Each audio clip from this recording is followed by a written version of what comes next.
Hi everyone. We'll be getting started shortly.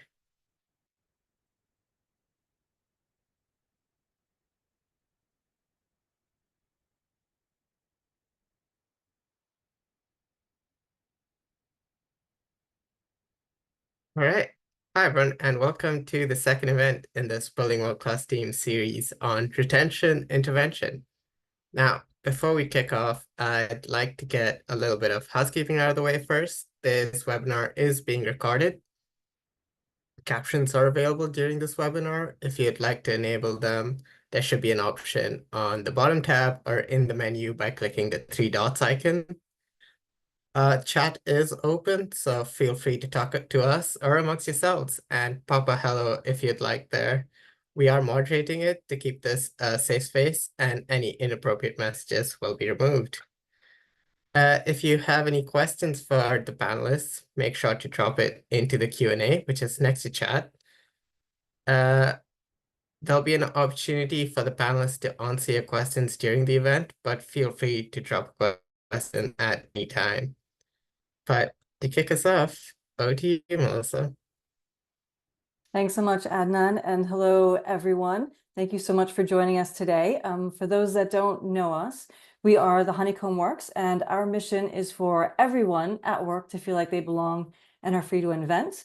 We help organizations build inclusive and innovative cultures through behavior change and data, because cultures are created habit by habit, person by person. It's the things that people do on a day-to-day basis or don't do that make someplace safe for everyone to speak up, share ideas, challenge each other, and do brilliant, amazing things. So we have a platform. It looks like a honeycomb, hence the name The Honeycomb Works. And it helps individuals develop positive habits and organizations to understand their strengths and their biggest areas of risk. Now, before we go any further, we'd love to learn a little bit more about you. Please feel free to say hi in the chat, but we're also going to pop up a poll so you can let us know what brought you here today. Will just help us to make sure that we're answering all the really important burning questions for you and contextualizing it well. So while you're doing that, I'll share our plan for, I was going to say the day, but just don't worry, 90 minutes. That's all we're keeping you here for. So we're going to start with a lightning talk on retention, some interesting facts that you need to know just to set the foundation. Then we're going to move on to our brilliant panel discussion and then share some ways that you can take action. So specific steps that you can take immediately, because we are all about impact and not just talking about things and improving our knowledge, but actually making a difference by putting stuff into practice. And then we'll end with your questions to our experts. So the session will run for 90 minutes, as I said, but we are conscious that people might need to drop off at the hour mark. We understand the back-to-back meeting situation that many people have. So don't worry if you do, you'll get a recording. Please do add your questions into the Q&A function in Zoom as we go along, because we will be addressing those at the end. And we'd love to keep in touch after the event. So please do subscribe to updates for us. And we're also going to drop the link in the chat just to make sure Zoom has a new feature. So you should be seeing slides. If you're not seeing slides, look at the tabs on the top and click on the Honeycomb Works screen piece of it. So probably about time to introduce the Honeycomb team hosting you today. So you've already met Adnan, who said hello. He is our delivery manager and our data analyst. So he ensures that everyone has a positive experience working with us and also extracts the insights from our platforms and technologies to help organizations make smart decisions. He's also managing the technology for us today. And I will shortly be turning you over to Marin Bird, who is our research and impact lead. So she ensures that everything we do is grounded in science, evidence, and also really importantly, empathy. She'll be sharing the most important things for you to know about retention. And I'm Melissa. Hi, founder and CEO of the Honeycomb Works, and I'll be moderating the panel discussion shortly. So I'm going to pass you over to Marin for now, but I will see you again in a little bit. Marin. Thank you, Melissa, and thank you everybody for joining this afternoon. I'm delighted to be here and to share some of the important research around why retention and what exactly we think you should focus on. As Melissa said, my name is Marin Bird and I lead on research and impact at the Honeycomb Works. Before I jump in, let's just quickly revisit the poll and let's have a look. Apologies, I can see some folks haven't quite got there in terms of getting the answer in, but I'm going to end it now anyway, just so we can have a look at what's going on. So interestingly, I always love when there's a really clear majority answer. It makes things really focused. And that majority answer, as you can see, want to see if there is anything I should be doing that I'm not. I think hopefully brilliantly we will be addressing exactly that question today. And then I think the next largest group there is in no issues, and I want to keep it that way. I think that's also a really interesting response. I would love for the folks who are in that category, if that shifts for you, if you're understanding about the issues you may or may not have, or may not be coming, or may not be something that's in the ether. If we introduce anything, not to say that we want to introduce anything to worry you, but if any of your thinking shifts on that particular point throughout today, would love if you feed that back to us, because always interested to hear if we are changing your ideas or introducing anything in at any point. Okay, thank you very much for adding your thoughts to that. So as Melissa said, what I'm going to do for the next 10 minutes or so is just share some of the research around exactly what retention is, why it's important, and then I'll pass you up to the panel and we'll dig into the conversation. Ultimately, what is retention? Well, we're thinking about how many people leave their jobs over a certain period when we talk about retention. I think that's probably the understanding we all had coming into today. But, and you might start to see a bit of a pattern, I hope, in our approach if you've been to our other workshops, there is more that you need to consider when thinking about retention. So you need to start thinking about retention from a really critical and nuanced perspective. And by that, I mean asking questions like, who is leaving? At what point are they leaving? And why are they leaving? Is it connected to how they progress and develop, or perhaps how they don't progress and develop? And ultimately, I suppose, if you take nothing from today's webinar and conversation except this point, it's going to be really important, because if you are not taking that nuanced approach to data, you might be really missing some very, very important information. So just as an example, say you look at your retention over a year and you think, oh gosh, only 10% of our employees are leaving. You might come away and think, fantastic, that's a really good retention rate. And you would be right in this current climate, that probably would be very positive. But what if you went back and dug into that 10% and went, oh my gosh, they're all women and they're all in non-engineering roles? That would, I think, be a big red flag that says, actually, there is something going on here for retention. The data could be telling you that you do have a problem in your culture, or at least something to dig into. And the other kind of framework, I suppose, that I'd like to introduce for thinking about what we mean by retention is maybe we're just talking about a duty of care beyond recruitment. And by that, I mean, what are you doing to make sure no one has an awful experience? And I think it's really just flipping the idea of, well, what is retention? How do I focus on it? It's just stepping up as a manager, as a leader, as someone with influence in your culture, and just making sure that this is something you're actively thinking about. If it feels a bit daunting or overwhelming, I realize I'm probably the WALL-E image hopefully isn't adding to that too much.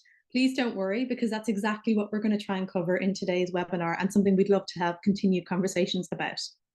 So then, the second thing I'm going to think about in the next 5 minutes or so I have, why is it important? Well, I think given that you're here, you probably think it's important. You're convinced, I'm hoping. If you're not, hopefully you will be over the course of the hour.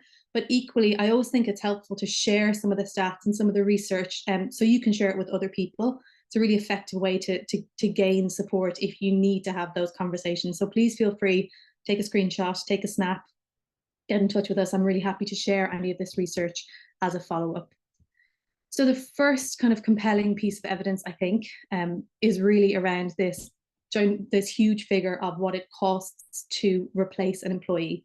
So this was a piece of research that looked across 5 different industries specifically, and really obviously had to average out what that looks like, but it is over £30,000 to replace an employee who's earning £25,000 or more a year. Maybe you're thinking, I have no one, like, how do we get to that figure? That seems absolutely outrageous. So perhaps take a moment to reflect, where do you think the majority of that cost lies? Where did that figure come from? And hopefully it makes a bit more sense then when we jump into the detail. So the majority of the cost is actually the cost of lost productivity while someone new gets to optimal performance. The estimate for how long that is across many different industries is 28 weeks, and it costs about £25,000, which I will tell you shocked me when I came across it. It seemed like an enormous figure. But it makes sense when you think about how difficult it is to learn to do particularly the type of work that you all are doing in this very specialist industry. And then that second kind of cost is, of course, the things that might have come immediately to your mind, the idea of advertising and interviewing and getting people to cover. Now, this second kind of framing, I think, behind why we think it's so important to focus on retention. This is not second in my list because I think it's less important, not at all. It's second because I want to have a bit of time to dig into it. And that is because we know that this problem with retention harms different groups of people unequally. So ultimately, even if your budget allows you to spend 30 grand recruiting people every 5 months, you should still focus on retention because there's a lot of harm involved in people having to leave jobs and also find new work, all of that stuff. And when I say it harms people unequally, here's just one example of what I mean. So this stat here is the percentage of women leaving the workforce. This is specifically from the energy and utilities sector in engineering, but this pattern is consistent across engineering more generally. And as you can see, put very simply, that percentage is increasing. So there is a slight increase, but it is very, very important that that is something we're focusing on and addressing, not shrugging off and allowing to continue.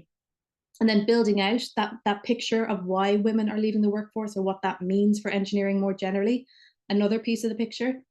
So the focus, I think, a lot in this conversation around diversity in engineering and really building up the best possible teams is in attracting people and that recruitment piece. And yes, it is part of the puzzle, but actually there is really good evidence to suggest that that is improving. So as you can see, there's an increase in women in that kind of early career age group. So they're coming in and then something is happening and they're leaving. So that's why retention is such an important part of this puzzle. The data picture points to them not being retained at as high a level as we need to have progress. So then, and again, you'll forgive me, I am, of course, talking about an intersectional approach. So we have women who are also part of this racially minoritized group. And, you know, it's not so clear cut as I'm presenting on these slides, but just to give you a vision of what's happening. This piece is around racially minoritized engineers, and they are 16 percentage points more likely to leave the industry than white engineers. So a really stark, again, focus on why retention needs to be a focus. Again, just linking on to another piece of data to really get that home for you. This again, specific to the energy and utility skills sector, but as you can see, 16% of that sector were racially minoritized engineers, and then 14.1% of leavers were also from that group. So there really is very little progress happening if we take those two figures into account and look at them side by side. And then finally, in terms of these stats, there are so many of them, and I'm really happy to share the data for anyone who's very interested, but this is just another look from a different demographic group perspective.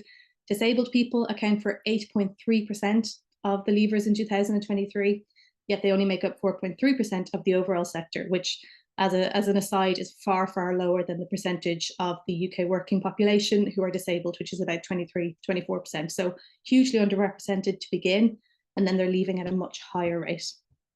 So I said it costs you a lot as an organization, as a startup, absolutely, and that's a huge consideration. But I also really didn't want to ignore the fact that this also costs people a lot. So both emotionally, very difficult to leave a job. I'm sure we've all done it, not easy. Very difficult to find a job. You have to look whilst you're working, you have to interview, you have to prep. It's really hard work. And then there's financial costs, relocation, coaching, all of the things that are probably coming to your mind. If we are asking certain groups to bear the burden of that a little bit more, then that is only going to be more compounding factor, I suppose, in the inequity that we see in the industry. And then this is not just about us talking about your duty of care. That should be your primary concern. But actually, if you want to be successful, you need to address this. You need to address the retention of folks who are underrepresented in the industry, because otherwise you will not have the best possible team. I can't dig into it. I would love to, but we've spent loads of time talking about it. We're happy to have another conversation with anyone who needs it. world-class teams are diverse teams. The best work happens with diverse teams who share in a psychologically safe environment. And this, again, the final, and I promise you, I'm going to pass over to the panel in a moment to help give you some strategies and tools and give you things to address all of these really important considerations. But I just do want you to have a framework for why it's worth your while and the importance of addressing it. But this, it can hurt your culture. Aside from all of those things I've shared, staff morale, people lose their friends, people build up relationships, people figure out best ways of working. If people are leaving all the time, that is not going to have a positive impact on the morale.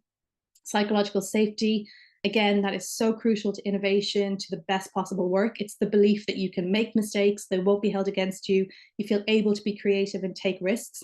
It takes time. You need to test that. You need to do little versions of it with your colleagues and find out if it's safe. And that happens when you have long relationships with people, and it's really difficult to do it quickly. And productivity, I mentioned it, takes ages to get up to speed, and also people have to cover work, so that's going to have an impact too. And that's just all very general, but what about engineering startups specifically? Here are just 3 reasons why it's very likely this is going to have even more impact than some of those more generalized kind of early stats I shared. Small teams, somebody leaves, it's a big deal. Super highly skilled and niche. It's very difficult to replace those people, as you well know. And fast moving. I think I'd be really interested if anyone thinks they could take 28 weeks to skill someone up and train someone up in their particular context, because that seems like it would be difficult to me. And then very finally, I love to share stats, I love to share data, but equally we do an awful lot of qualitative research. So as part of Building Culture Plus with the Royal Academy of Engineering, we spoke to 30 plus founders and CEOs and startups, and we heard about this particular topic again and again. And this is a really good quote to kind of sum it up. If anyone leaves, we're in trouble. It really had an impact on people's ability to hit their milestones, their ability to really create the products they wanted to create to get where they needed to get to. So it's a very, very important, pertinent focus for you all, I hope. And with that, I'm going to stop. I'm going to pass back over to Melissa, who's going to introduce you to our panel and then share some of the ways you can deal with this really challenging topic. Melissa, over to you. Great, thanks so much, Marin. I think one of the most depressing stats in there was the number of people coming in and the number of people going out. It really feels like we're gonna struggle to make any progress unless we change things around the culture that we're bringing people into. And so it is now my pleasure to introduce you to 4 people who are actively working on changing those cultures internally. So I am going to ask them to quickly introduce themselves to start with. So we'll go in order of the photos. So James, can we start off with you? Can you give a short introduction to who you are and what brings you here? Hi, thanks, Melissa, and thanks, Marin, for that fantastic intro to the session. So yes, I'm James Kusen. I'm the VP of Operations and Product Owner at a cell and gene therapy / engineering company based in Stevenage. I'm here because all things to do with people and culture are very close and dear to my heart, because ultimately I think people are the most important thing to all the work that we do as organizations, and we have to do as much as we can to ensure that we're creating great, productive, and highly safe workspaces for people. And I think that starts with many things that have been discussed on this series, but I think the retention part is equally as important for all the many and more reasons that Marin introduced at the start. So yeah, that's me. Absolutely, fantastic. Pavneet, over to you.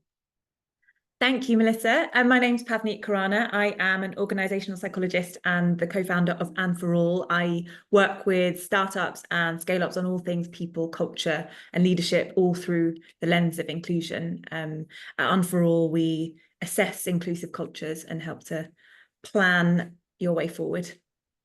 Fantastic. Brian. Hi, everyone. I'm Brian Evia. I am originally from San Francisco, and now I'm in London. I have been working with teams and startups and large enterprises since the mid-90s. I help align leadership, strategy, culture, and HR operations. And I currently work for mostly startups and portfolio companies of private equity and venture funds.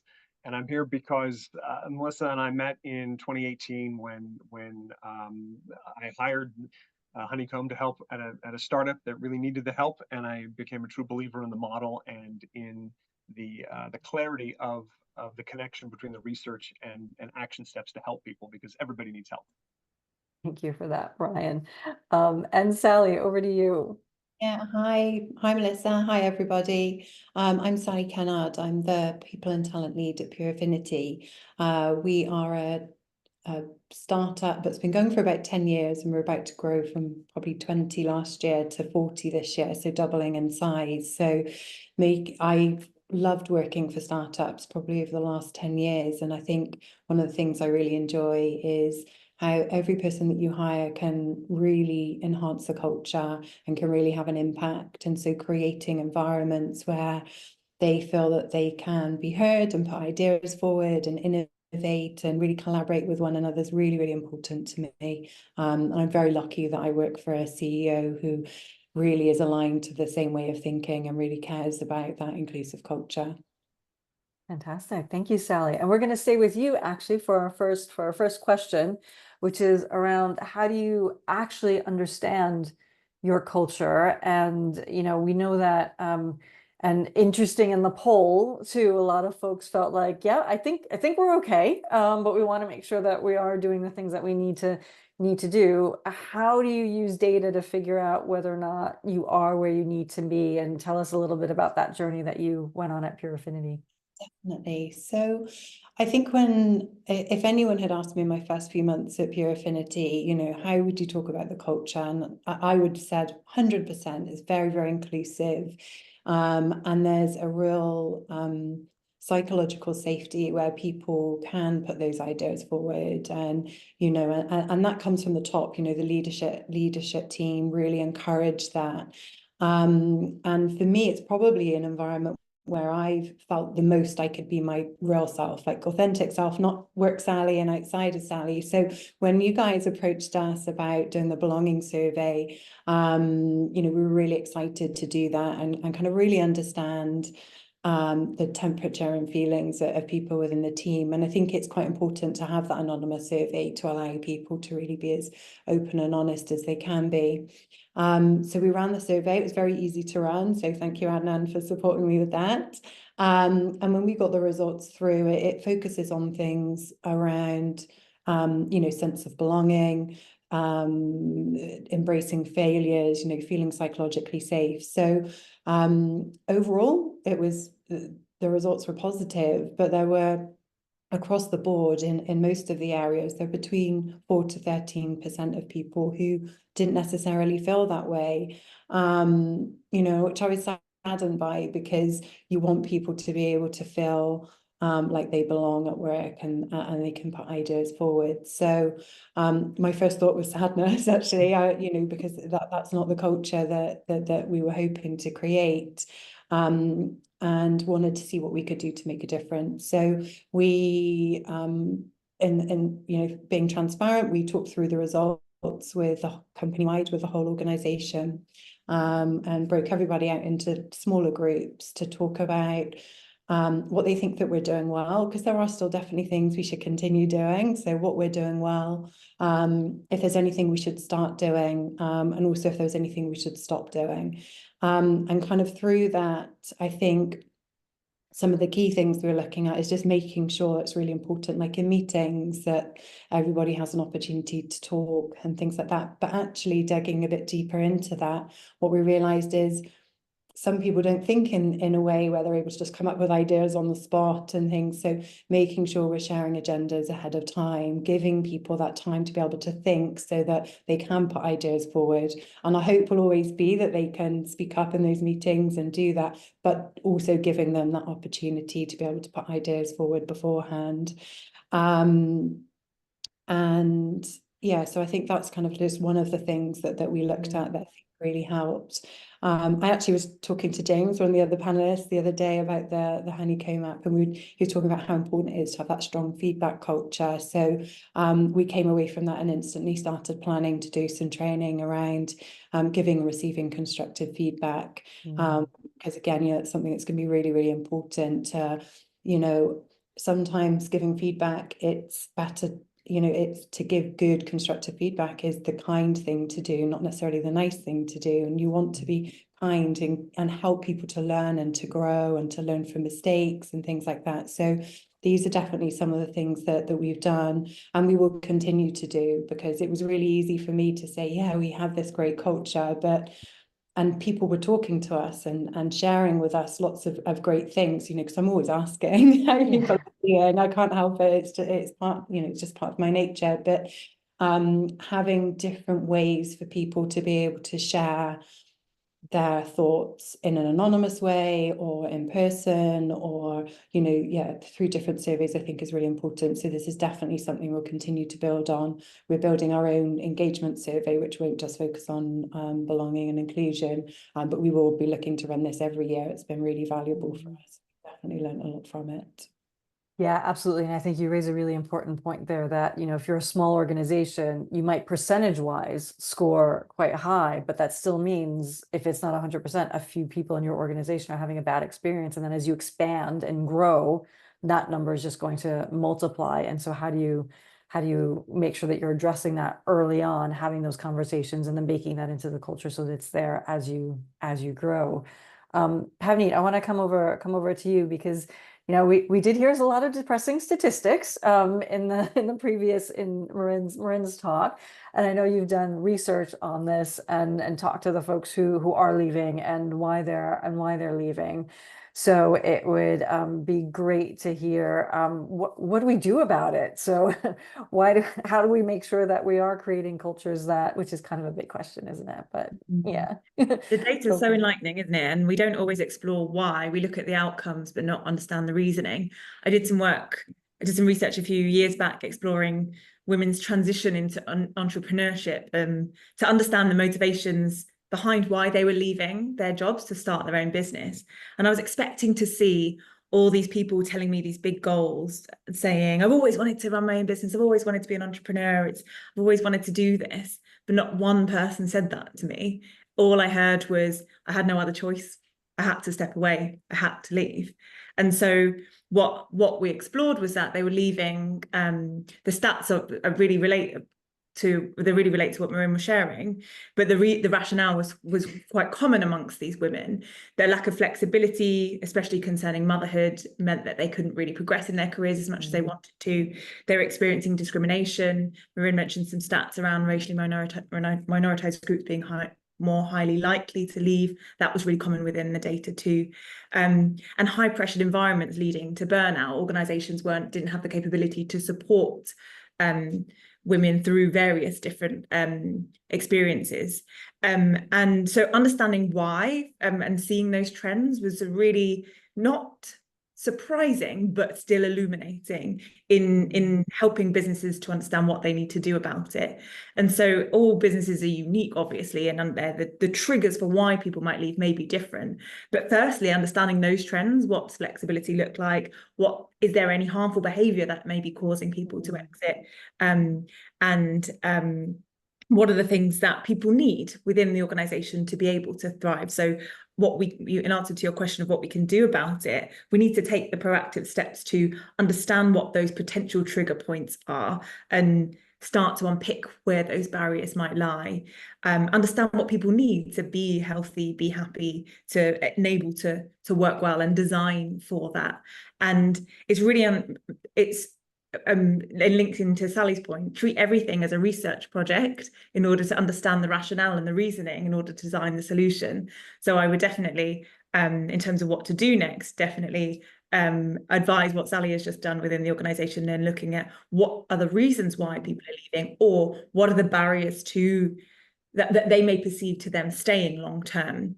I was having a conversation yesterday with a VC who were asking the question amongst themselves, are we set up well for parents? Because the data was telling them that the number of days that people are taking for parenthood leave was 3 days on average, because they didn't feel that they could possibly take longer than that.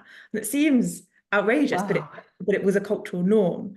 And understanding why that was the case and what would happen if they were to explore that in a bit of a explore what flexibility could look like within that. What were the barriers that were stopping people from thinking they could take longer?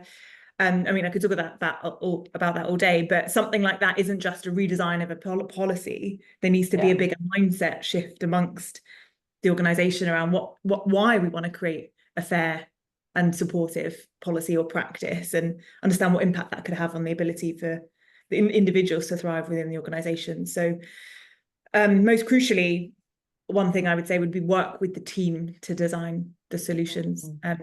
So yeah, a bit of a multifaceted response to your question there, Melissa.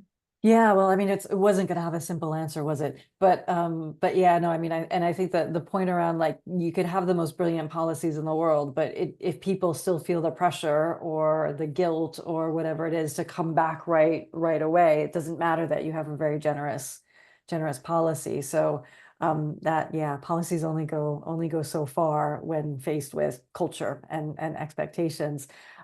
James, I want to come to you because it's particularly around the specific challenges in smaller organizations. So, a lot of things that there are challenges in startups with being able to offer tons of great benefits or progression. There might not be a lot of ways to get promoted because there just aren't that many roles. So how do you sort of give people those rewards or tap into things that can help keep them in the organization?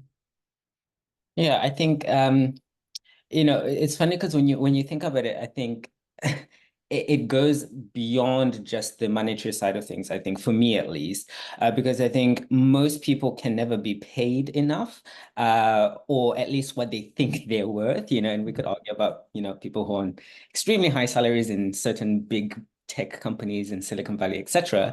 But the premise of what I'm trying to say is that, for the most part, people in these sort of engineering roles in science and startups, a lot of the idea generation and residual work that you do is outside of your day-to-day work. So unlike someone who's doing, like, let's say shift work, where it's like you agree, okay, 20 pounds an hour, I come in and this is what I'm working. A lot of people in these sort of environments, there's a lot of value that actually happens outside of that. So I think because that's what people kind of join the companies for, because it's exciting, they get to use their mind, it's intellectually stimulating, it's not just about the pay. And we also know a lot of interesting things about the pay, in the sense that up to a certain level, when you earn X amount, depending on your jurisdiction, the increase is a bit diminishing.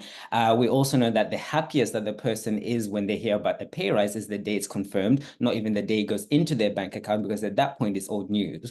So we can't, use money as the only kind of motivator for people, because it's not the only thing. So we need to do more. And I think it's moving away from thinking of like, oh, how can we pay people more and like pay rises, and thinking more of the idea of life rises. So what can we do to increase the life quality of the teams that we have? So that looks at things like fulfillment, motivation, as Miriam talked about, psychological safety, autonomy. But I think for me, more importantly, especially as organizations grow, it's about recognition as well. It's understanding what and how to motivate and empower people. It's having the conversations with the teams, but also with the individuals, because we can't apply a blanket mode of recognition for every single person. So whilst praise is really important and public praise is great, some people hate it. And therefore, you need to understand, how do you balance that, right?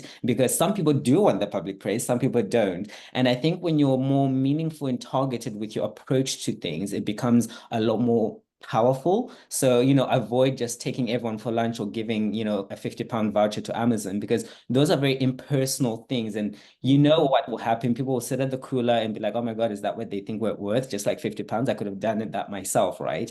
And hopefully, we're paying people enough for them to be able to do those things. So I think for me, it comes down to things like work-life balance. We work in a company where we've got a lot of weekend work, cell work, etc. So we give people that time back. It avoids the burnout. It makes a person feel like, okay, I've gotten that time back, and I can actually live my life whilst I'm in this role. I don't have to feel like I'm sacrificing every element of me. I think personal development plans are an important thing. If you can have a budget, even better, but you don't necessarily need one. And I think what personal development plans do is they say, I want you to grow. They show that you're thinking about that person and that individual and their growth. And I think linked to growth, especially in startups, title changes, they cost you absolutely nothing as an organization, but they can be so transformative for the person because they feel like they're stepping into that role and they feel more empowered and more motivated to elevate themselves. So you saying you've become a senior someone, that person really, you see that difference because that person feels very empowered to work in that way. And I think it's these sort of gestures, or even thinking about taking people to events, taking people to conferences to help build their profile, in scientific settings, whether you put people on a poster or put them on an abstract or a paper that has been written. Again, it's showing that you recognize the impact and the contribution that person has. And another thing is also really about being intentional and understanding the skills of the people that you have within the organization. So if someone is great at like web design or graphics or photography and stuff, get them to help on the marketing and on the web design and stuff like that. We're a startup, right? So there's many things that need to be done. And when you do that, they feel recognized for their talents and they feel more valued. And typically as humans, when we feel valued, and we feel like we can bring more to the table, we're more motivated to contribute. So I think for me, it's about being observant and intentional, and also importantly, from a leadership perspective, removing yourself and your ego from it, because some of these things might be very like, oh, why would that even matter? Well, that's true for you as a founder, as a CEO, leader, but it makes a massive difference to other people. So I think what life raises can we bring to our people that, help to kind of like make people stay and feel empowered more than just about the paycheck. I love that, life phrases. That's definitely something that we're gonna publicize a bit more. That's a great idea. Yeah, a couple of years ago, I did my honeycomb feedback, and one of the behaviors I scored lower on was asking people about their values and understanding that. So I actually went and had a conversation with folks about what are the things they valued, and it opened up such really interesting conversations that meant like, oh, I can help you with that. Like that's something that I can facilitate, and that's something that we can work with you on. So yeah, I think that point of just remembering that everybody isn't motivated by the same things is a really important one. So Brian, over to you, and James did start talking about leaders and egos. So good segue into talking about how do you as a leader make sure that you're showing vulnerability, being authentic, but also not centering yourself, making it all about you, and sort of looking after other folks. Like, how do you balance all of these different things when you're sort of showing up for your team? I think a leader's first relationship is with themselves, and the second relationship is with their power.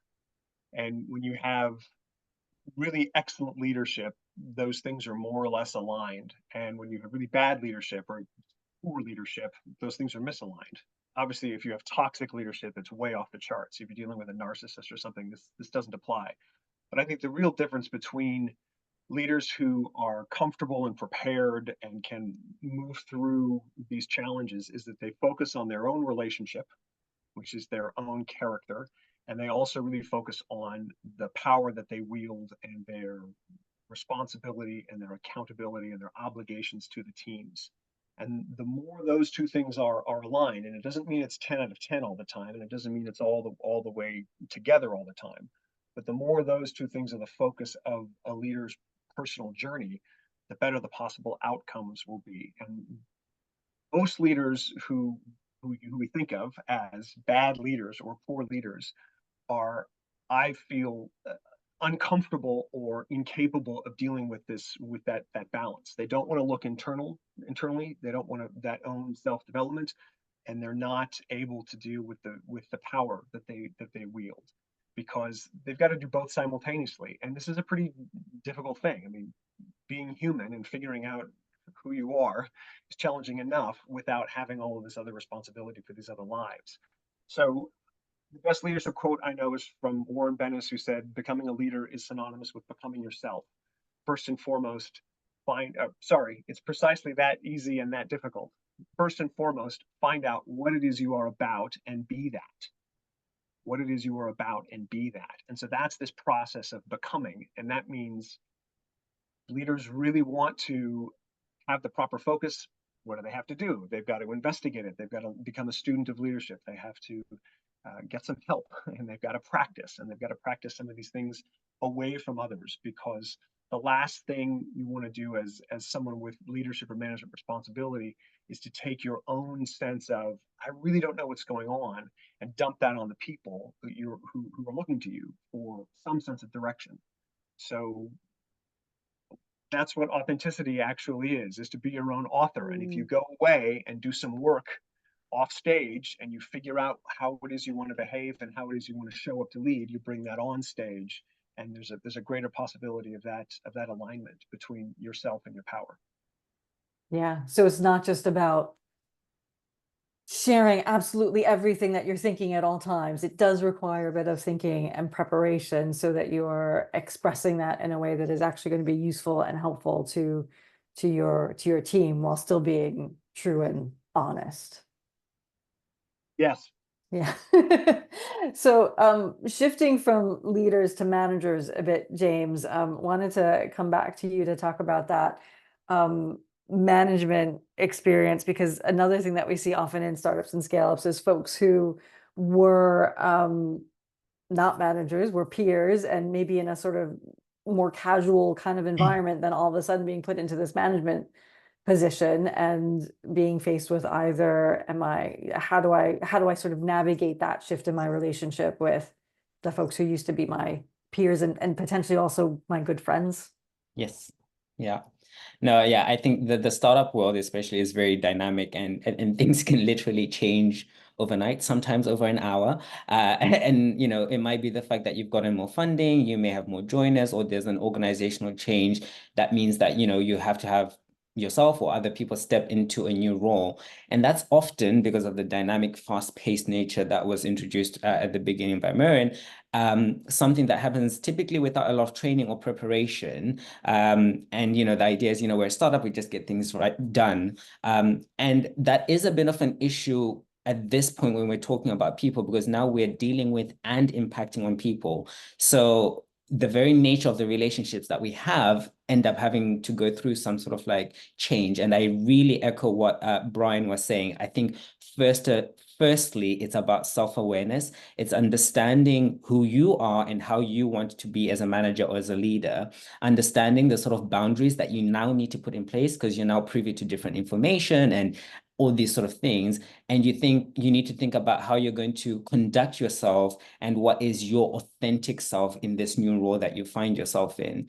I worked with one of my coachees, and they moved into a management role, and they're like, you know, how much do I tell people? Like, do I feel disingenuous by like not saying everything? Like, how much do I disclose? And one of the things, you know, we discussed about was what is right for you as a person whilst balancing your responsibilities around careful messaging and appropriate transparency. So it's that balance, is that authenticity.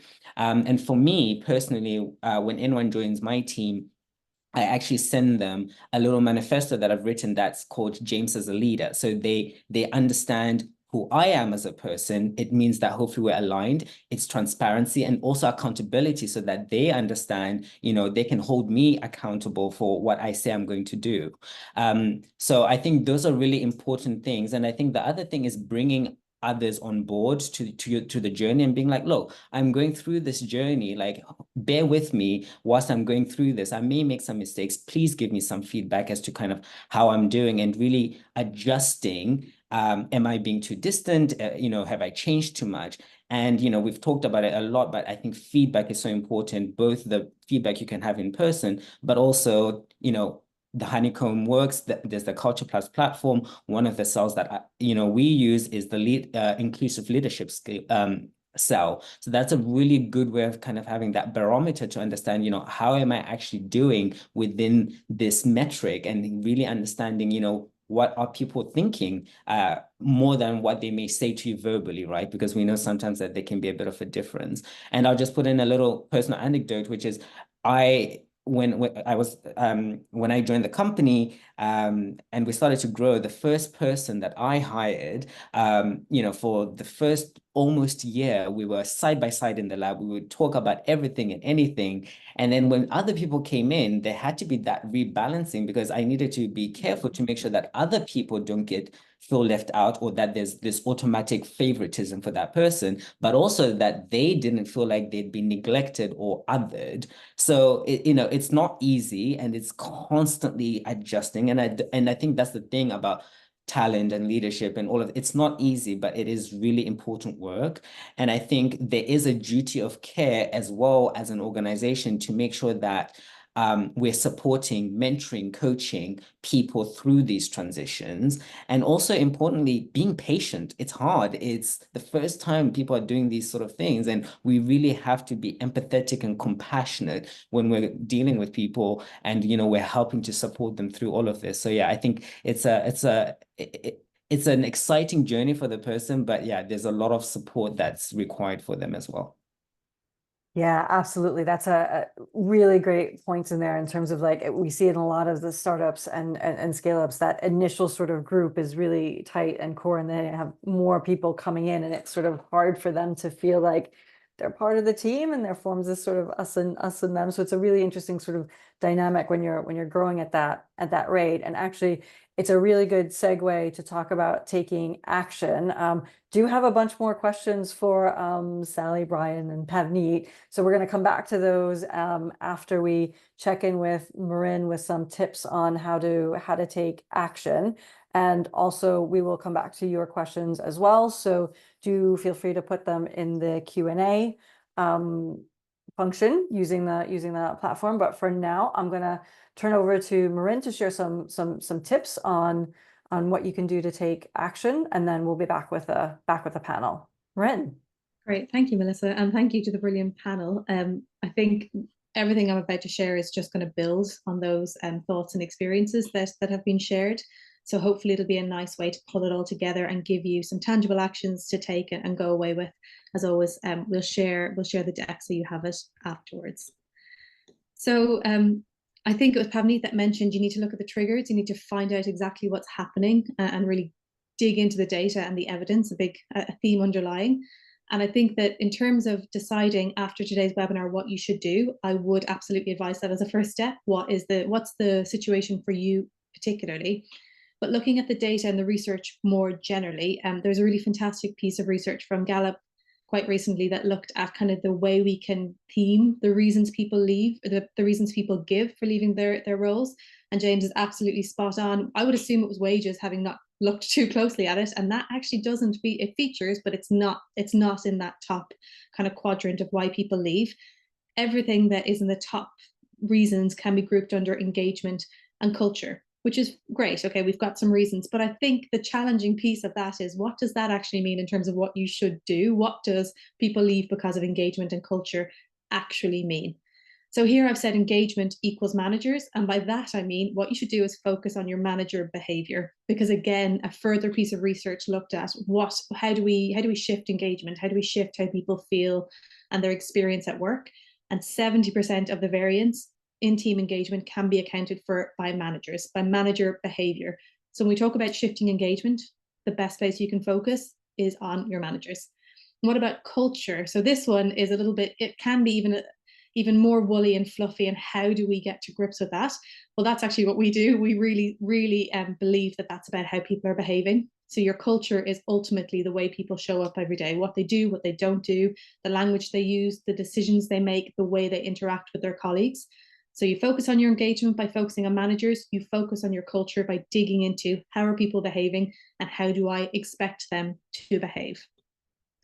So then impact, how do you measure it? So you've decided you're going to do these two things and really focus on building retention as a strength in your organization. How are you going to figure out what is and isn't working? And how are you going to figure out what the problem is at the moment? I think there was a really lovely theme throughout everything actually in that panel around feedback, and particularly leadership feedback. you know, that vulnerability, the alignment of who am I and who am I as a leader? How do I bring myself and my power closer together? And I think self-awareness came up as a term. We're really bad at self-awareness. And I'm not saying us on the panel, I'm saying as a general rule, most people don't have a particularly accurate understanding of their own performance, particularly connected to things that can be quite emotive, like how do I make other people feel? How do I come across as a communicator? Things that touch our sense of self are even more likely to show a gap between other people's perception and our perception. So you need to get feedback, particularly for managers, and it needs to be focused on exactly those questions. How do I make people feel? What's people's perception of the way I do appraisals? What's people's perceptions of the way I run my one-to-one? How do people experience my conduct in meetings? If you don't have the feedback, you don't know what to do. You've no idea, you're starting from a blank slate. And I know you probably all have evidence and data on the call, so gather the data around behavior. And then data early and often. So feelings and how people are behaving. I think Sally shared a really great example of how your approach should be really embedded in the data specific to your organization. So we have this data that shows this is the thing we need to work on. We're going to do it. I've said early and often, this is really about doing it before you think you have a problem. Because if you don't gather data regularly, then the first you'll know of the potential issues or the triggers, as Pavneet said, is when people leave, at which point it's too late. You're at that point of 30 grand trying to recruit somebody equally brilliant. So do it before you think you need to. So building on that point of gathering data, you have your data. That might feel, I'm not sure if it does or doesn't for you on the call, but it might feel, again, a little bit hard to tangibly think, okay, well, what will the data tell me and how can I put something in action? How does that translate into an intervention or a training program or even a conversation with my managers? How do I know what to do with the data? So I thought I'd pull a couple of examples from the Culture Plus platform, which we've shared a little bit about, but I think Melissa will share in a moment a little bit more info. But it has allowed us to gather behavioural data in the engineering startup space in the UK specifically. So this is aggregate data that is very pertinent to your context. And for example, this is one piece of information that really clearly shows you where to focus to improve retention. And it's a question around inclusive communication. And our data indicates really convincingly that women are hearing less of the kind of language or the less of the kind of behavior you would want to hear in an inclusive space. And by that, I said women don't hear their colleagues interjecting or interrupting as much as men do. So the reason I pulled that one out is because actually when we think about why people leave, why you suddenly, like, you're committed to your mission, you really believe in the product, would you stay somewhere where you heard disrespectful language, if it was misogynistic, for example, for the women on the call, if you repeatedly heard demeaning or infantilizing language, would you stay? Could you manage that every day? Particularly then, let's go a step further, if your managers weren't objecting, so if the person you respect, you do your one-to-ones, was kind of letting it slide or laughing or even participating in it, I think, well, I can tell you, I would leave. There's no way I'd be sticking around because it would just make me so angry. It would have an impact on my well-being. So I would be in a position where I would have to leave at a certain point. So these are the reasons people leave, these repeated behaviors, these small instances that build up and make workplaces really non-inclusive and kind of unmanageable for certain people.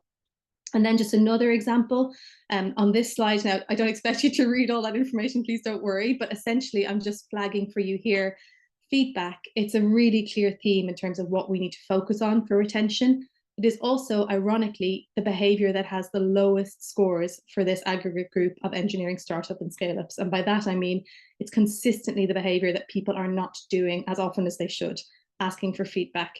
It's also consistently the behavior that people are drawn to. So people have autonomy to choose their own areas of development and support. And people seem to know that this isn't something they're good at. And the data really does back that up. You can see at the very bottom of the list there of a long list of behaviors is asks for feedback. And Adnan can definitely share more at some point as the person who digs into all of that. So very, very briefly, just to really hammer that point home, I suppose, if you do not have a culture of honest feedback, particularly with leaders and managers, you will not be in a position to catch problems in time. So it's something to spend time with. It's probably not it's not the thing that will solve a retention issue, but it's a really great place to start focusing on if you've nothing else that you think you can implement straight away. Okay, so with that final thought, I'm going to pass back over to Melissa to close off and then jump back into some of those interesting questions. Thank you, Melissa. Thank you, Marin. So we're going to go back to the panel in a moment. But first, I just wanted to briefly mention Culture Plus, the Honeycomb platform, because you've heard it referred to a couple of times. And this is the platform that we developed in partnership with the Royal Academy of Engineering to support startups and scale-ups, specifically in the engineering space. You might have guessed the Royal Academy of Engineering really cares about folks in the engineering space. And the point of it is to help create those inclusive and innovative cultures from early on in an organization's journey. And we built it because the existing systems out there were too big and bulky to weave into your intense, time-poor environments and didn't really focus on the things that were critical to you at the stage that you are at. So with Culture Plus, everyone gets a personal habit development tool to build positive behaviors and share useful, structured feedback with each other. And the organization gets a map of their strengths and their biggest areas of risk. You also get the belonging survey that Sally referred to understand how people are feeling. So it gives you that data picture that can get you in front of those emerging risks and address issues before they become big problems and have a negative impact on your business. We've got an amazing group of organizations already signed up, and we'd love for you to join us and be one of them. So if you'd like to learn more, please get in touch, or we've got a group demo coming up. You can sign up for that. We're also offering a consultation for the folks on this call. So that's a 60-minute session to talk to you about what your challenges are, give you a little bit of a culture checkup and advice. And I think Brian said it before, you can't do this alone. We're here to help. So do get in touch, take advantage of this. We'll put links in the chat, and with that, we're going to go back to the panel questions. So back to our panelists, and I'm going to put their faces and names up there again, just in case you wanted to direct any questions specific to them. But I did, before we get to the audience questions, I did have a couple more that I wanted to ask. And the first one is for Pavneet to talk about onboarding and the importance of that experience. How do you set that foundation? So you've done all your great work on inclusive recruitment. You've got a wonderful group of people or person to come into the organization. How do you make that first? I love that you've asked me that question, because I love talking about onboarding, because it really is one of the quickest wins for employee retention. And it often goes unnoticed or uncared for because we think that retention needs to happen within the core of the people experience. But there's a really interesting research study by, I think it was HiBob, and I think the statistic was something like 64% of new employees are likely to leave a new job within the first year if they have really poor onboarding. And that's huge. It's massive. And we think back to the costs that Marin was talking about earlier. And so I guess what makes a good onboarding process with this lens of inclusion is very, very similar. I might summarize some of the things that yourself, that Melissa and James have shared through this conversation, because onboarding isn't just about getting new starters up to speed. It's about setting them up for success, and ensuring that it is a two-way street, that we're able to establish expectations, but also explore theirs as well. It's a really opportunistic time to understand their work style and for them to understand ours and to sync well. And James and Melissa both mentioned separately earlier in the conversation how important it is to ask people what motivates them, what they value, what their long-term career goals are, and figure out how you can help them achieve that. How do they prefer to communicate? What's their, going back to feedback, as Marin was mentioning, what's their preferred way of giving and receiving feedback? Start the expectation up front that feedback is an important part of retention and engagement. So let's start talking about it at the beginning, understanding their strengths, and make sure you're doing the things that are going to be able to support those strengths. So I guess what I'm saying here is nothing new from what we've been talking about all through this conversation, but doing it right up front in the first 6 weeks of that person starting is going to have tremendous positive impact on their long-term experience, because you're creating the foundations of success together, really. Yeah, and it's that really crucial period to make them feel like they belong, right? In that place. And I think as James said with the salary increase, right? You get excited when you get the job offer, and then by the time you get there, are you still excited? Are you still enthusiastic? Or are you all of a sudden like, I'm really confused and I don't know what's going on and I'm experiencing high stress. So yeah, so really important, critical point. And as you said, sets the foundation. Brian, back to you, because I think on the inclusive recruitment side of things, we talked about how you think about sort of designing roles as you're going from 5 to 10, 10 to 20. But can you talk a little bit about how you then on the culture side of things, make sure that the organization is set up for that? And a lot of the founders we talk to, the point they come to us is where we're growing and we want to keep our culture. How do we keep it? How do we not lose it? So so what would your advice be for that? Just expanding on what Pravneet said, which is about the having someone new come on board is often when a company first thinks about being culturally aligned in some ways, because I think we've all been in a situation where we've been recruited with one story and we get to the company and it's another story, and it's like, here's the introduction, here's your onboarding, and the candidate says, and the now employee says, wait a minute, I thought it was done this way, and people say, no, it's really done that way. So I mean, I think it's absolutely critical to look at this, to look at the recruiting challenge as much more of a change challenge. And what Sally talked about, going from 20 people to 40 people in a year, that's pretty typical. Let's grow 100%. And most hiring managers will treat this in a sequential way. They'll say, we have a team of 5, I need to hire 6, 7, 8, 9, and 10. And the hiring manager will try to do most of the work and maybe involve the existing team a bit, but not as fully as they could. And my advice is to really, really engage the team, the existing team of 5, in the work of understanding and planning for what the team of 10 will actually be like, and talking about all of these things that we've talked about around cultural realities and motivations and roles and responsibilities and identity and affiliation and this sense of belonging. And how are things going to change for these 5 people when they're actually 10?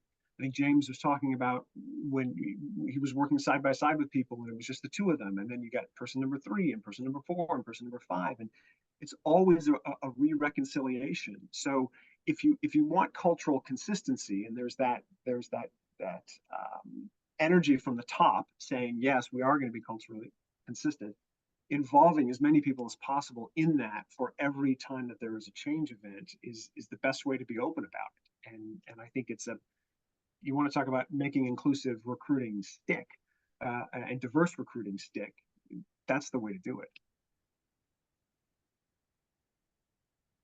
Yeah, absolutely. I think taking that view of your culture as a whole and not just individuals sort of coming in, but growing those teams, really absolutely crucial.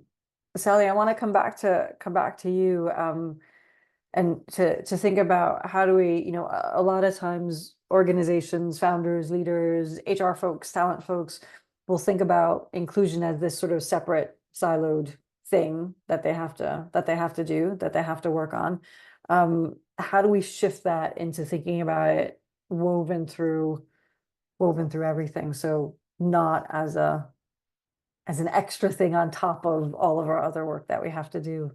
Yeah, definitely. And I think through kind of recruitment processes and onboarding processes, I think it is still important to ask, do people need reasonable adjustments? Like, what can we do to make an environment more inclusive for you?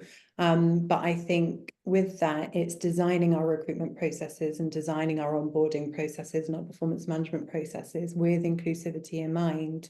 And I think Pavni and Brian have both said, you have to bring people in. So when we're designing our recruitment processes, it's getting input from lots of different people to make sure that we're thinking about lots of different things. So we've made some really small changes around sharing a recruitment process online to give people that comfortable feelings. They know what they're going to kind of walk into going through that recruitment process. And we started with sharing the technical interviews in advance as well, because we're not interviewing people to understand how good they are at interviewing. We really want to know, like, what's their approach to problems and things like that. So that's been really beneficial, and looking at now bringing that through to our behavioural interviews. So really kind of designing our processes with inclusivity in mind, I think, is really important. And it's like with onboarding, again, we can ask someone, what can we do to be, more accommodating and a more inclusive kind of onboarding process for you. But actually, if we're suggesting, are there any tools that you need? We've currently got Grammarly. Is that something that would be useful for you? And just kind of giving them some ideas of things that we do as standard, but we're still obviously looking to learn, I think is really key. And I think that to create an inclusive culture, I think you just have to be talking about it all the way through the recruitment process. We have the behaviours that we work with the managers and with the team on building for each of our roles and advertise them in every one of our positions. We talk about it through the process, and in our onboarding process, we share a D&I pack now. We share our belonging survey results. We talk about, what some of the problems were and what we're doing. We're really open and transparent, and just really trying to embed that inclusivity into everything that we're doing, and hoping that has good results. And then we're now about to embed Honeycomb Works, which I'm super excited about, because we really care about inclusivity and we really care that people feel like they belong. But we also care about people learning and developing. So having a tool that can assess where we are and what our strengths are, and where there's some development areas, and actually giving them a platform to be able to do that is amazing. So we're really excited to roll it out. We're actually doing a presentation to the leadership team tomorrow. So really, really happy to be working on that, and really showing that commitment, not just to inclusivity, but to growth and development as well. Yeah, that's fantastic. And you brought up the platform, so I'm just going to add one thing about it, which is, the interesting thing is when we looked at the behaviors around inclusion, so many of them are not just inclusion behaviors, right? They're just good behaviors that, when you practice them equally, turn into inclusion behaviors. And when you think about like inclusive design, if you design for folks who might struggle with your process or product or whatever it is, you end up making a better experience for everyone. I think it was the Royal Academy of Engineering event where I saw a teacher, and the guidance was, if a student says they might have ADHD or they might be neurodiverse in some way, just do the accommodations, because it actually improves outcomes regardless of whether or not it's an accurate diagnosis.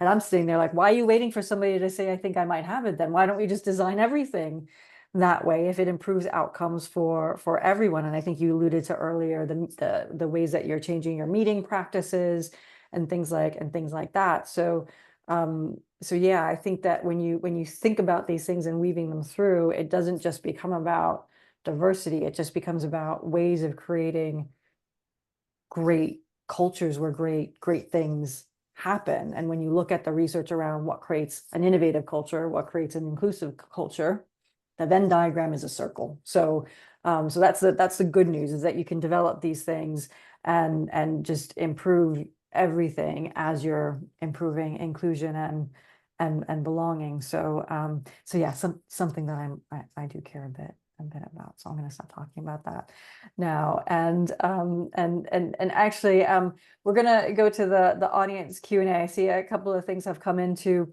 host and panelists, because that is the default. So when you talk about design, sort of nudging people in a specific direction.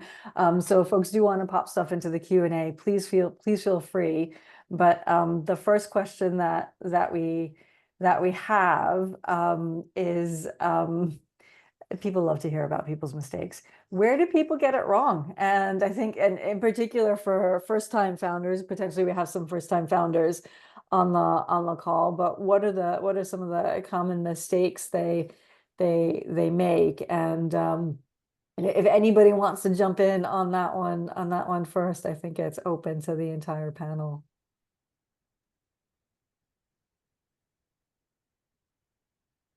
I'm happy to Okay. say, oh, sorry. No, go ahead, Sally.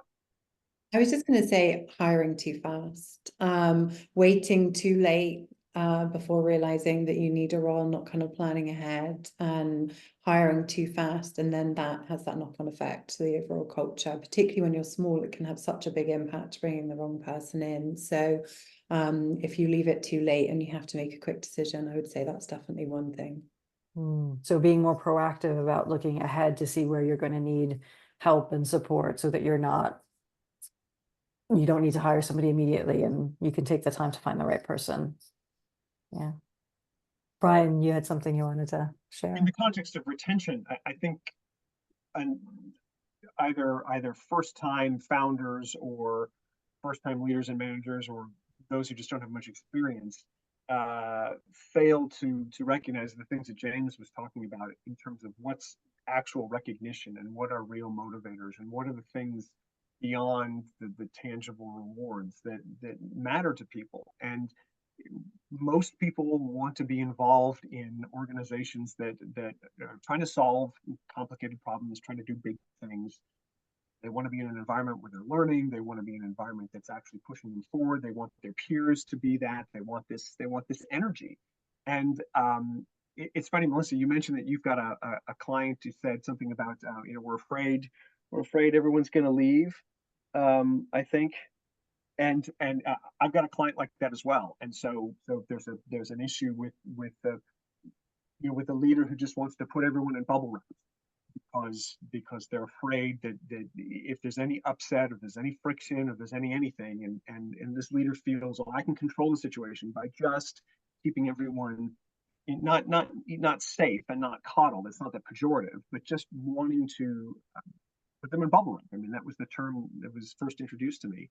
And the two people in the group who have said, I really think I'm going to leave, have said, I'm just not being challenged. I'm not involved in this stuff, and I don't understand what the manager is doing. And so I think it's very easy, from my lens, it all goes back to issues of power. This fellow is not comfortable with his power. He's not comfortable in figuring out how to set direction and how to work through these interpersonal dynamics. And yes, they're messy. And of course, you need that creative friction, obviously in a safe space, if you want to do this well, if you want to do this better. But as you've just said, Melissa, these aren't really special behaviors in terms of, these aren't extraordinary behaviors. These are just behaviors that should be table stakes. If you want to have an environment people want to be in, this is what you do. And obviously it leads to all manner of belonging. So these are the things that should just be foundational, but it's pretty hard to know how to do this.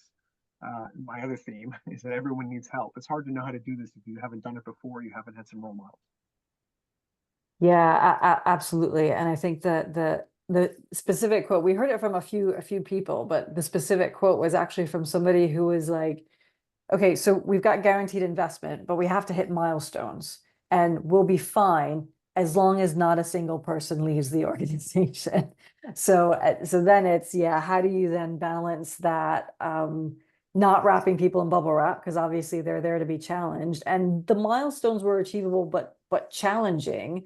So and I think it was just that ongoing just anxiety of, we don't have any backup, right? We don't have any redundancy built into the system. We don't have anybody who can step in for anybody else.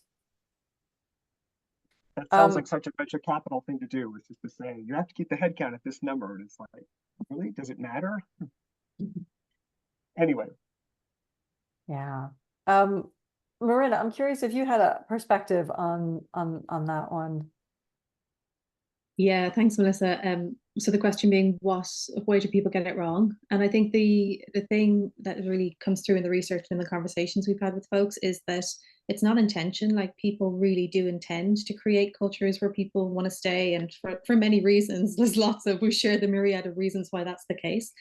I think one of the real pitfalls is making decisions that are not data driven. So anything that comes from, well, I think this is the case, or my experience is XYZ, or as a founder, I have a really good understanding of how people are feeling. Probably, maybe, potentially, who knows? I think unless you are digging into that data and doing those engagement surveys and gathering that nuanced information around what's going on for different groups. There's loads of kind of problems that come into that decision making, like confirmation bias. You look for information that confirms what you believe to be true, particularly when you're very invested in an organization, in a startup, when it's your baby and you've been growing it. It's very difficult to have an objective perspective, which is why you need data. And it's also, I think James mentioned it, very difficult as a leader to have an understanding of people's experience, because there's a really interesting piece of research around the closer you are to power, that theme again. If you are at the center of power, your capacity to be empathetic and really understand the experiences of the folks like a couple of levels out really diminishes, and there's not a lot you can do about it except check in with your perceptions. So yeah, not being data driven and not holding this part of your organizational movements to the same high standards you would product development or revenue analysis or any of those other evidence-based kind of activities. Yeah, I think there's also an element there of people don't necessarily know. So like you might, like even in our own context, right? We did our own belonging survey and scored very high. Thank you very much. But some things were, you know, strongly agree and others were agree. And when we sat down as a team, I don't know that any of us would have said, hey, yeah, there's a problem here. But actually, when we sat down and said, hey, why are there different scores here?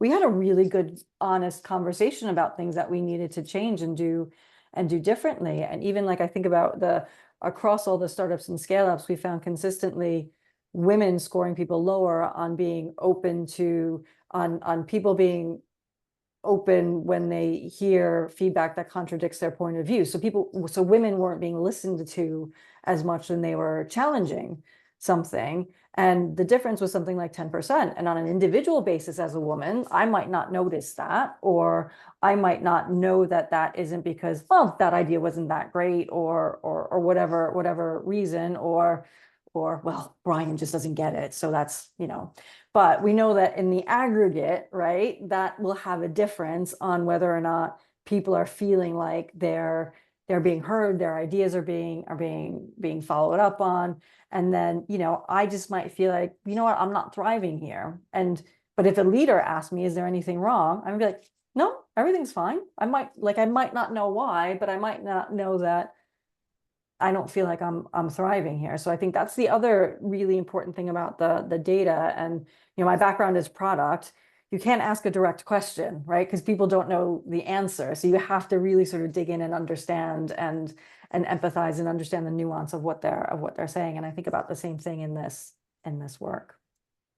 So could I add something else onto that, Melissa? Yeah.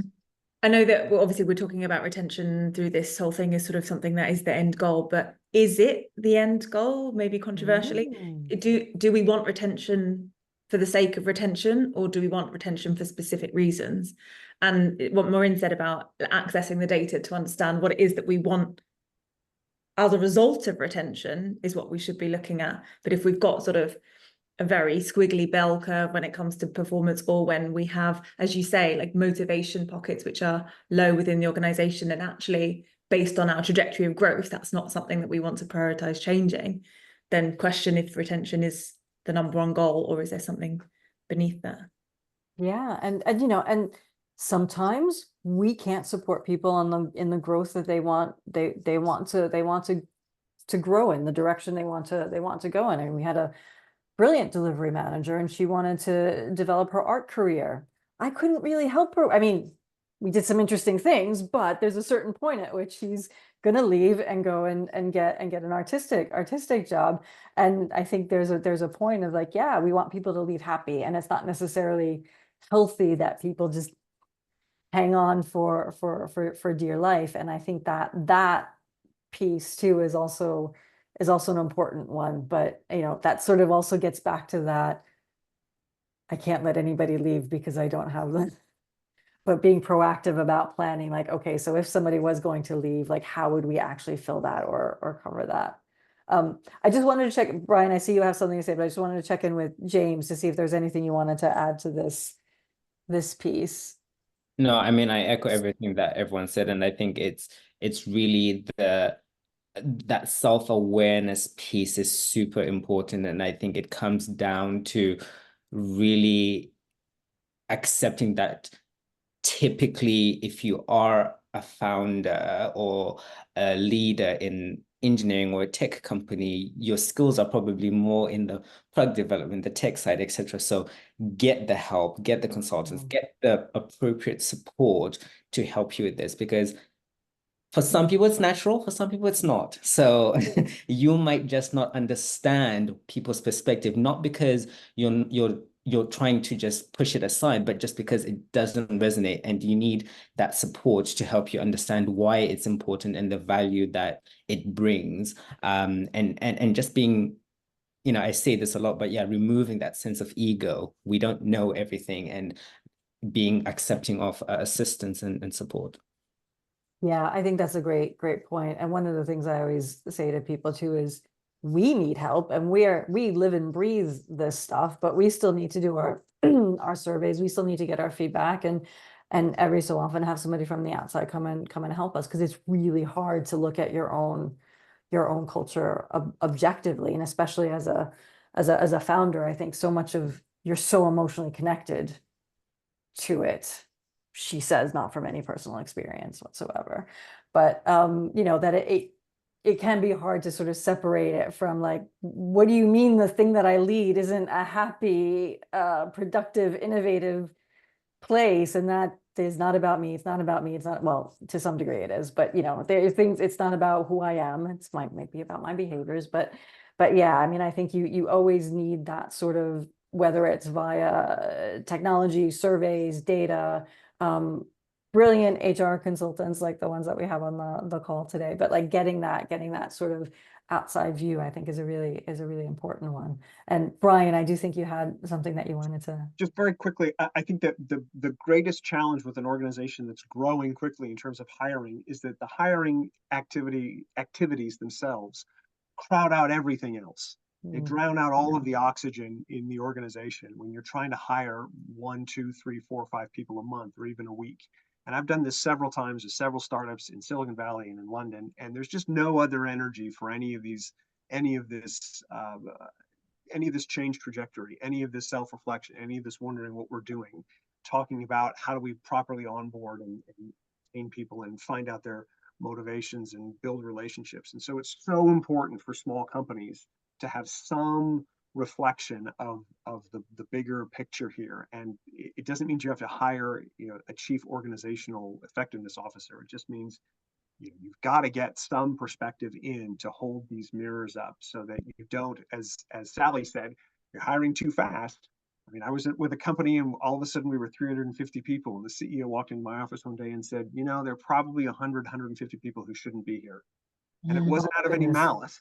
It wasn't it was just, investors told us to grow, and this is what we did, but we had no way of supporting it. And so you've got to at least have a reflection, so you can have the conversations. As you've said, Melissa, sometimes it's not the direct answer to the direct question.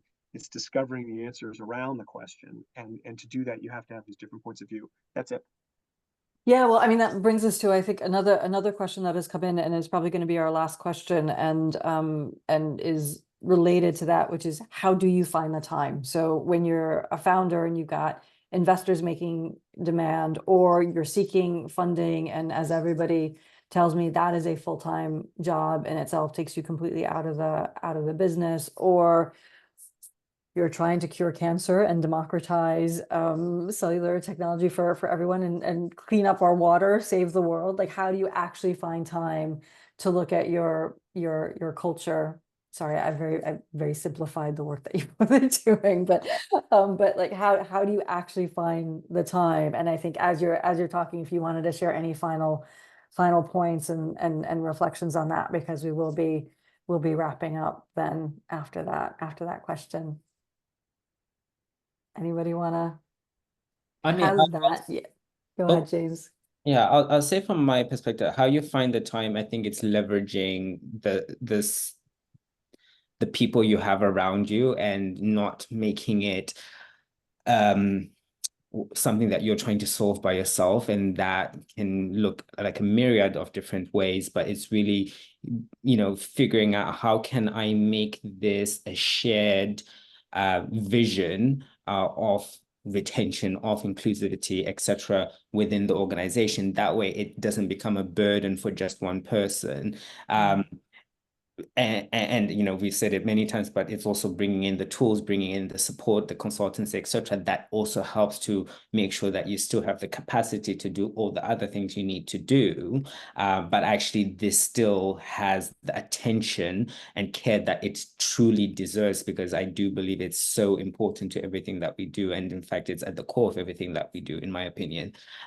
So I think that's how it's really leveraging the support and the resources that you have, and I think that the intentionality of wanting to do it for the right reasons is also really important, because otherwise it stops it from becoming a box ticking exercise, because we all know what happens with those. You tick the box the first time around and then you forget it about, and you try to dust it off at a later point. So I think when you've got that intentionality, that helps. And I think my closing points would be, when it comes to retention and people and inclusivity, I think it's really about especially for retention, you know, respect people, trust people, and nurture people. And I think if you do those things, it really does help. That's fantastic. Respect, trust, and nurture. That's a great, great summary. Anyone else want to weigh in on that? How do you find the time, or share your final thought on the topic?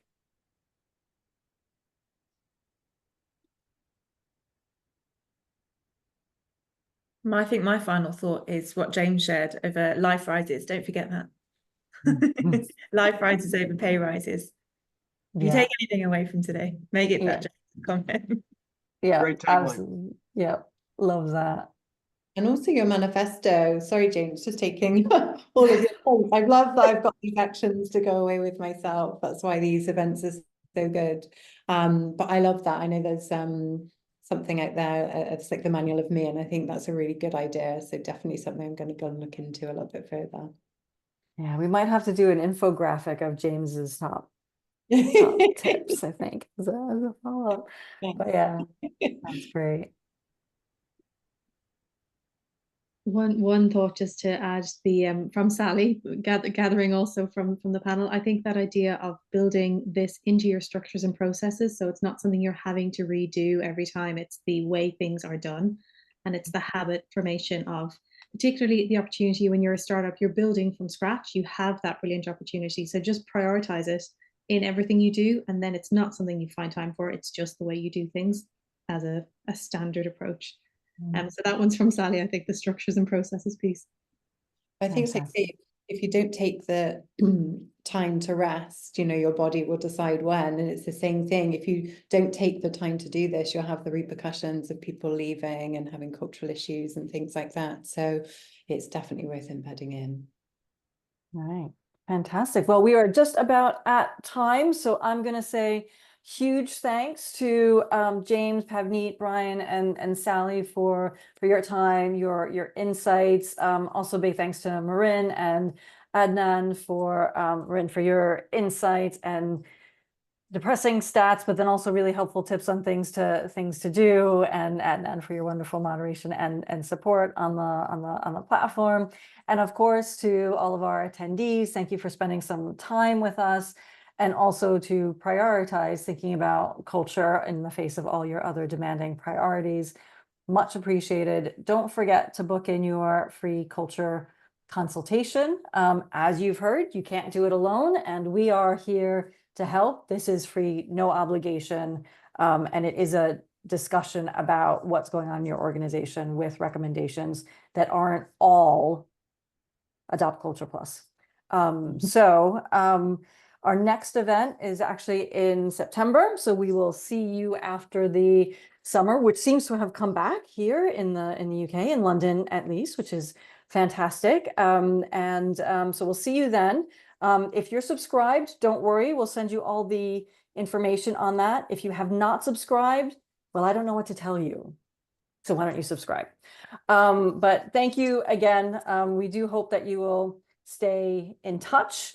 Again, 3 ways to do that. Book your culture checkup, sign up for the group demo, and sign up to our newsletter. And I think all the links have gone in the chat, and there's a reference for you. Very bad practice, too many calls to action, I know, but I can't make a decision about what would be best for you. You need to, but do very much hope that you will stay in touch, and we'll see you again. Thank you. Thanks, Melissa. Thank Thanks, you all. everyone. everyone. Thanks, Bye. everyone. Thank you.